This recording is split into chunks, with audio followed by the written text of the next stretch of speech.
Hi everybody, my name is Jaden. I'm Jan. I'm Jason. I'm Caden. And we are the YAHOSHUA and Torah YouTube channel. And we are thankful that you are with us. We are thankful we are still alive with you.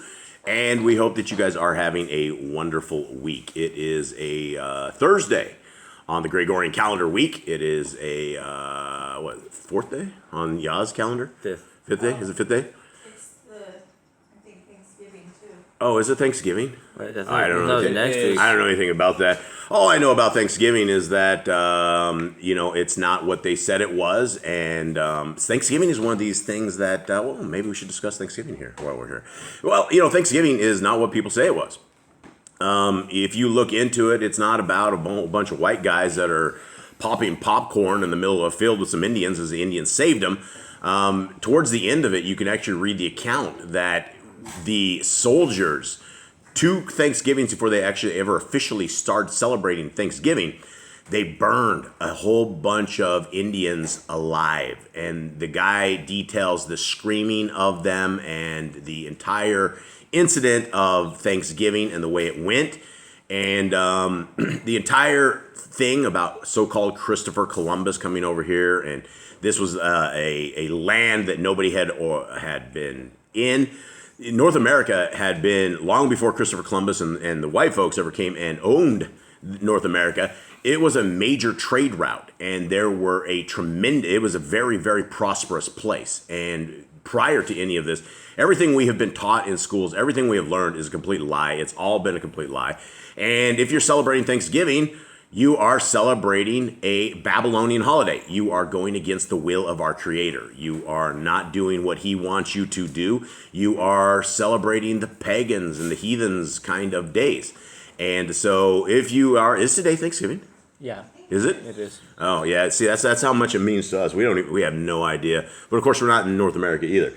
So to those celebrating Thanksgiving, you probably shouldn't be doing this. You should be celebrating Yah's appointed times, And His if you feast. if you want to celebrate Thanksgiving, you have Passover. Yeah, if you want. That's Thanksgiving. Yeah, absolutely. Yeah, and there's feasts. We have 7 day feasts that we have in dwellings in Sukkot, where it's all about festivals. It's all about times like this.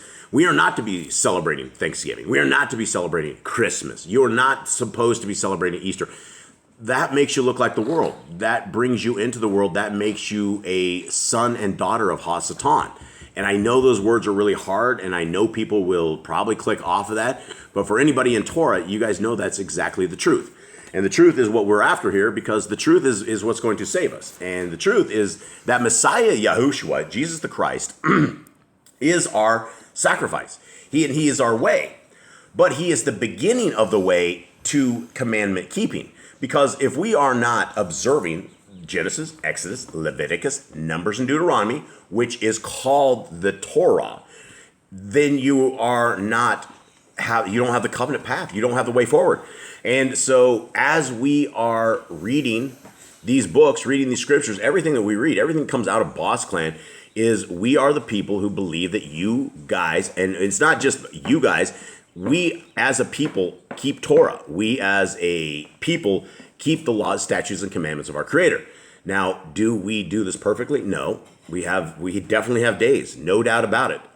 If we are going to be judged upon Kadesha, on the way we act and the way we operate and the way we talk to our brothers, we're going to be in trouble. And we will be judged on that. And so we all have to be very vigilant that the way forward is a holy way, that we are supposed to be set apart people, sanctified. We are not supposed to look like the world, taste like the world, smell like the world.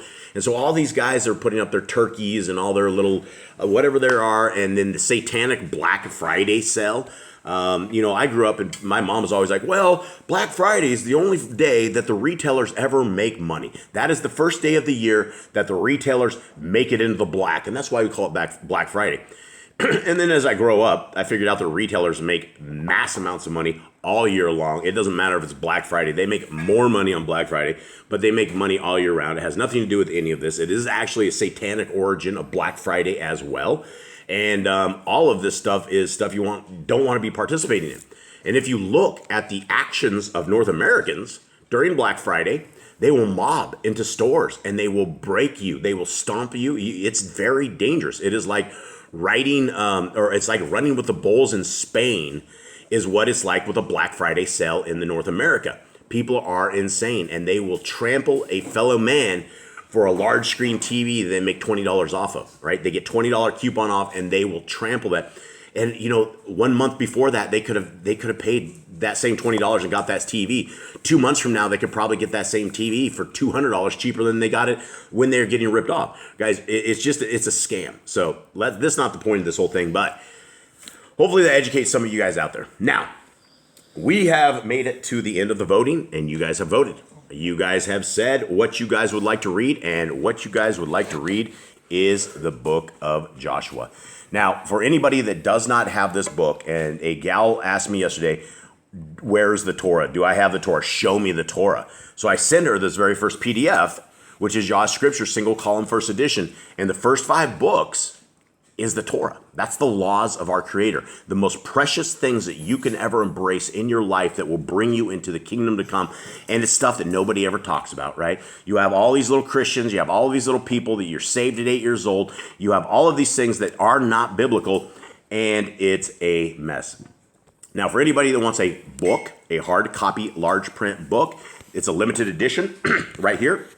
You can get it. It's 103 books. It is large print, 14.5 font, and it's $64. It is large print. It will be printed in February or March. And I keep saying large print because that's very, very important to me because my eyesight really is not so good. And so this is it. It's limited edition for anyone that is looking to get this. All of the books we're reading, all of the extracurricular books, they are all restored. All pagan names have been removed. All pagan titles have been removed. And they've been cleaned up tremendously. So with that, gentlemen, let us get in to the book of YAHOSHUA. And I think we always do a drum roll for YAHOSHUA. Can we do a drum roll? Let's do a drum roll. All right. Now, that's it. That's probably really obnoxious sounding. It actually sounds okay. Some people, it's okay. Let's do another drum roll. Let's do it. See? That's cool. You guys like it out there? Let me know. All right. Here we go. Now, but you can't just dive into this. We gotta talk about this. We gotta talk about who this dude is. Because a lot of people that will join this particular thing have probably never read the Torah. They don't know they know who Joshua is. And there's a little song, Joshua fought the battle of Jericho, Jericho, Jericho. Joshua fought the battle of Jericho when the walls came tumbling down. People know that song, right? They know about the walls. They don't know anything else. Who is YAHOSHUA? Where did he come from? Who is this dude? YAHOSHUA came out of Egypt. He's one of the slaves of Egypt, right? But he was different. He was different than the rest of the Israelites. He was holier than the Israelites. He would separate himself when the people were doing evil. He would sit with Moses and learn and became Moses' right-hand man. He became Moses' apprentice up to the point where Moses died.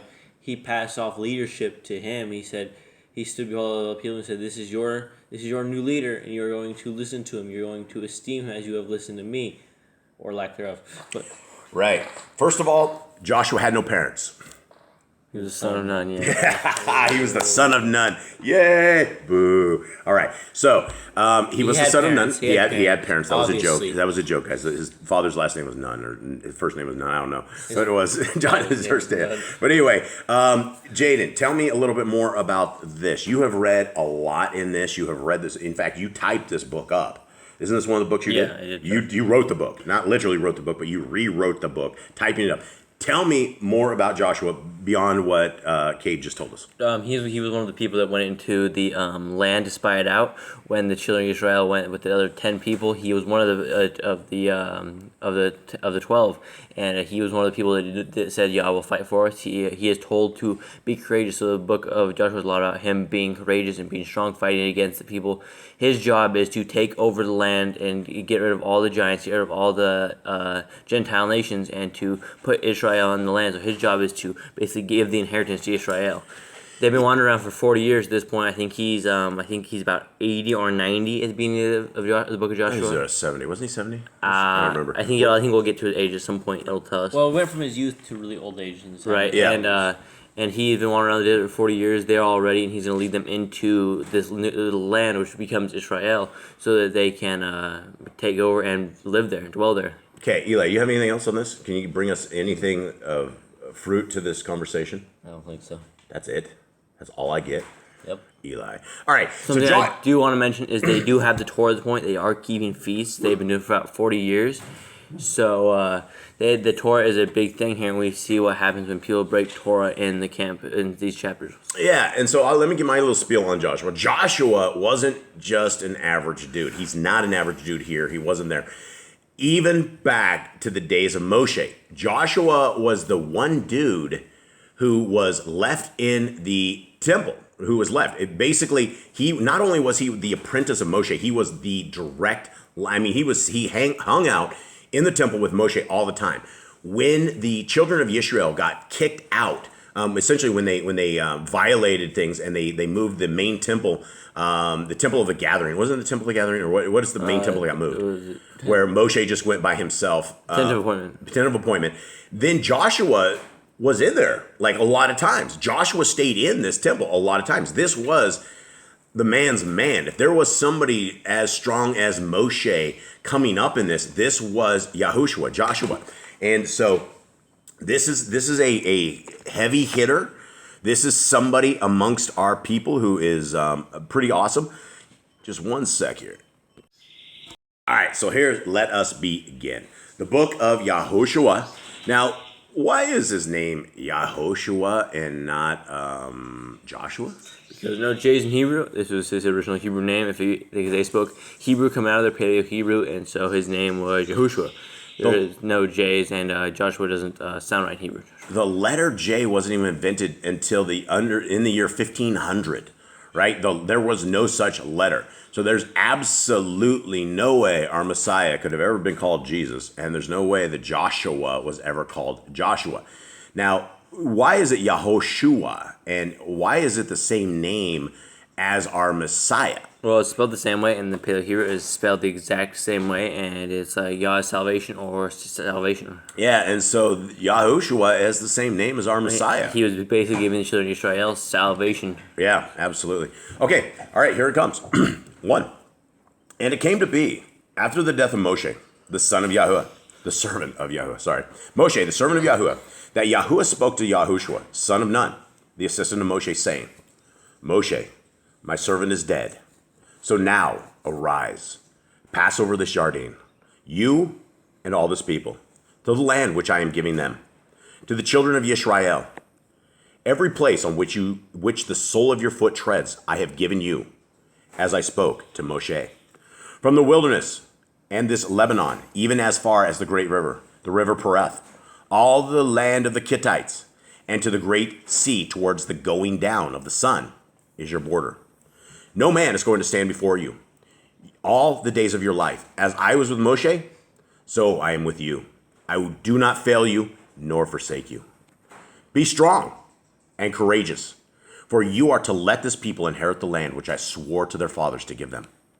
Only be strong and very courageous, to guard, to do according to all the Torah which Moshe my servant commanded you. Do not turn from it right or the left, so that you act wisely wherever you go. Now, inside of 2 verses right here, first in verse 6, it says, be strong and courageous.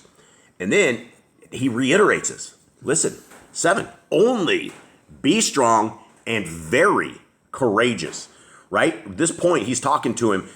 This point is about the Torah. Be strong and very courageous. And if there's any message to anybody out there, this would be the same message that Yah would be speaking to all of you guys out there, right? Be strong and very courageous, to guard, to do according to all the Torah which Moshe my servant commanded you, right? It's a instruction, right? Our Creator told the people that were leading our forefathers, this is how it's to be. This is how I want you to act. This is how I want you to behave. This is what I want you to do. I want you to be strong and courageous and to guard the Torah. And this is how they had to do in order to get the inheritance. If they didn't get the inheritance, they were a bunch of sinners. He would never let them into the inheritance. And it's just not a bunch of sinners. There is not a tremendous amount of hardcore rules and regulations in the Torah. It does not bond you into some kind of slavery. It does not stop you from living life. In fact, it gives you a life because you will have a better life because you won't be eating unclean foods. You'll be nice to your neighbor. You will be doing good things. You won't be molesting your daughter or sons or things of that nature, right? Because that's all against the Torah. All of that. Okay, 8. Do not let this book of the Torah depart from your mouth, but you shall meditate on it day and night, so that you guard to do according to all that is written in it. For then you shall make your way prosperous and act wisely. Now, Boss Clan, I feel like we have not abandoned the Torah, but we've read it so many times that it doesn't have the same flair that it used to have because we know it. And that's the point of the Torah, is we are supposed to meditate on it day and night. It's supposed to be a part of everything that we do, every part of our life. When we get up in the morning, not only is there prayer that we should be praying to our Elohim. There's no commandment to pray in the morning, but that's the nature of where we should be in communication with our Creator. And as we get up during the day, as we go through it, we are governed by the Torah. The Torah is our life. When you are meshed with the Torah outside of you, it is an armor base that stops the demonic activities that are coming against you. When you have the Torah, it makes you wise, it makes you smart, it makes you have the power of Yah in your life. And this is what the entire Torah is about. This is what all of Genesis, Exodus, Leviticus, Numbers, Deuteronomy has been about. The basis of all of those 5 books, which if you have never read them at this point, the basic is if you will keep my laws, statutes, and commandments, I will be your Elohim, and you will be my people. That's it. We're supposed to keep the Torah. We're supposed to be in this. And you will have all these people on YouTube that says the law is no more. The entire Christian religion, which is demonic, says that the laws are no more. When people say the laws are dead, understand they've been programmed. They've been programmed. That you don't get that by reading scriptures. There's no way you can pick up your Bible from the front of the book and read it to the very end and think that the laws are done away with. That is a lie out of Satan's mouth, and people have fallen for it, hook, line, and sinker. 9. Have I not commanded you? Be strong and courageous. Wow, he just said it again. Do not be afraid, nor be discouraged, for Yahuwah your Elohim is with you wherever you go. My friends, this is the same promise that he gives all of us today. If you will listen to his voice, if you will obey his laws, statutes, and commandments, if you have the faith of Messiah Yahushua, that is the kingdom, that is the recipe for the kingdom road. And our Creator has said 3 times in 3 different verses, be courageous. And not only that, in verse 9, he goes, have I not commanded you? He's asking a question. Be strong and courageous. So the first time that you guys are lacking courage, the first time that you guys feel very weak, look to these words. Look to our leader, Joshua, who was there. And remember that Yahuwah says, have I not commanded you? Be strong and courageous. Do not be afraid nor be discouraged. For Yahuwah your Elohim is with you wherever you go. And Yahushua commanded the officers of the people, saying, pass through the midst of the camp and command the people, saying, prepare food for yourselves. For within 3 days you are passing over the Yarden, to go and to possess the land which Yahuwah your Elohim is giving you to possess. And Yahushua spoke to the Reubenites, and to the Gadites, and to the half tribe of Manasseh, saying, okay, most people will have no idea why these people right here are having a talking to. Why in verse 12 are the Reubenites, the Gadites, and the half tribe of Manasseh talking? Why is he talking to them? You guys remember? Because they found a piece of land they liked. Before they actually made it to the promised land, right outside of it, they found pasture. They found land like, this is good for our herds, this is where we want to be. So a few of these tribes got together and they're like, let's ask Moses if we can have this land. If he'll give us this land, we'll go with all the rest of the Israelites, and we will go get their lands. And once that's done, we will go you take this land for ourselves. And Moses said, that is good, but if you leave your brother behind, if you turn your back on them to go back to this land, you're not getting this land, you will be cursed. Yep. And so they said it's okay. So they left their children, they left their women there to settle in, to live. Put their cows there, put the women, the kids, and everything. And the rest of the soldiers went on to go take over. Right. So that is the reason we have 12 right here, to fill you guys in on this. 13. Remember the word which Moshe, servant of Yahuwah, commanded you, saying, Yahuwah, your Elohim, has given you rest, and he shall give you this land. Let your wives, your little ones, and your livestock stay in the land which Moshe gave you beyond the Yarden. But you shall pass before your brothers armed. all your brave fighters, and shall help them, until Yahuwah has given your brothers rest, as unto you. So shall they also take possession of the land, which Yahuwah your Elohim is giving them. Then you shall return to the land of your possession, and shall possess that which Moshe the servant of Yahuwah gave you beyond the Arden toward the rising of the sun. And they answered YAHOSHUA, saying, all that you have commanded us, we do. And wherever you send us, we go. Okay, remember those words, because we can't have any spoiler alerts, because people that have never read this don't probably have any idea what's really going to be happening here. So just remember these words. The people of Yisrael said, according to all that we obeyed Moshe, so we obey you. Only let Yahuwah your Elohim be with you, as he was with Moshe. Whoever rebels against your command and does not obey your words, in all that you command him, is put to death. Only be strong and courageous. Wow. So strong and courageous. This is the last time they use this, right? Strong and courageous, right? These are the people that are talking to YAHOSHUA. And the people answered him, and they're like, okay, well, whatever you do, just do it like Moshe, but do it with strength and courage, right? Be strong and courageous. That seems like the theme of the very first verse on this, or the very first chapter in Joshua, is that it's all the same, guys. It's all the same talk. It's all the same stuff. If you obey my law, statutes, and commandments, you will be my people. I will be your Elohim. And this is the way to the kingdom to come. Anyone of you guys have anything else on this? If we got to do what Joshua is here when we go back into the land, we got to be strong, we got to be courageous, we got to be keeping Torah if you want to go back to a promised land. Yeah, don't look for any kind of rapture. Don't look for any kind of exiting out of this place. If you are not keeping Torah, then by default, you have chosen the hands of Hasatan. And so if you are deciding to keep Torah, then that's the covenant people of Yahuwah. So with that, everybody, we thank you guys very, very much. We hope that you guys have a wonderful day. Thank you so much for being part of our family. We love y'all, and we're out. All right, shalom.